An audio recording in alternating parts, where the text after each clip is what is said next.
The development of antibiotics. Penicillin. Alexander Fleming was a chemist working in London at St Mary's Hospital. While conducting experiments in 1928, he noticed that the bacteria he was growing in a petri dish was being attacked and killed by a mould. This was entirely by chance, and ruined his experiment, but Fleming decided to try and work out what the mystery mould was. He found out that the mould was an excellent antibiotic, penicillin, but he only tested it on the bacteria in the laboratory. In 1929, Fleming published his findings, but he could not get funding to continue his research into the mould, so he returned to his original work. Penicillin was difficult to grow or produce, so it did not seem practical to try and use it in medicine. The work of Florian Chain. Howard Florey and Ernest Chain were two scientists working at Oxford University. They read about Fleming's work and the paper he had written in 1929. Florian Chain decided to set up a research team to develop penicillin. They carried out a range of experiments.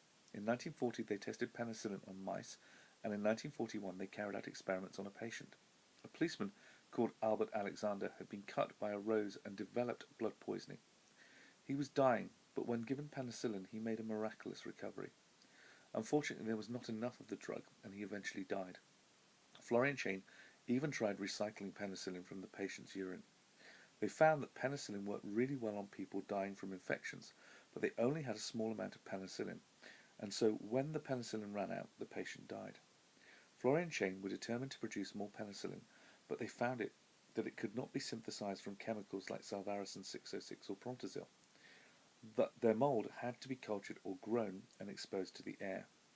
They carried out further experiments to try and grow penicillin, including using milk containers, baths, bedpans and food tins.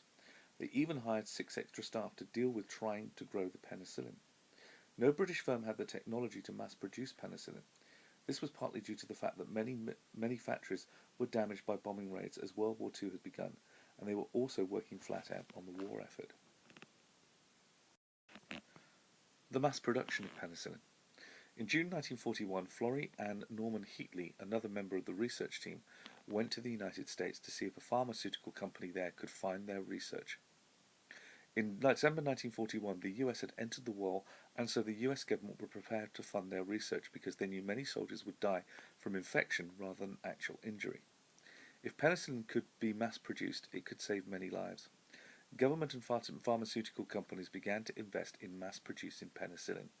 In Britain and the US, government committees were established to organize cooperation on developing penicillin.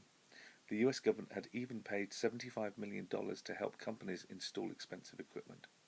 Florey discovered that growing the mould at low temperatures was the best way of purifying penicillin. The US drug company Pfizer became involved and started experiments to mass-produce penicillin at an old ice cream factory in New York. They found that the best way to mass-produce penicillin was by using an old ice cream freezer to develop a method of freeze-drying that was eventually used. Through experimentation, Pfizer found that penicillin could be grown in a complete syrup, which was oxygenated. In 1943, Allied armies began to use penicillin. Also in 1943, Florey went to Russia to explain how penicillin was made and used and gave them a few samples. By 1944, there was enough for penicillin for all those wounded in the D-Day invasion of Europe to be treated. Penicillin had arrived. Penicillin was the first antibiotic medicine and had since saved over 200 million lives.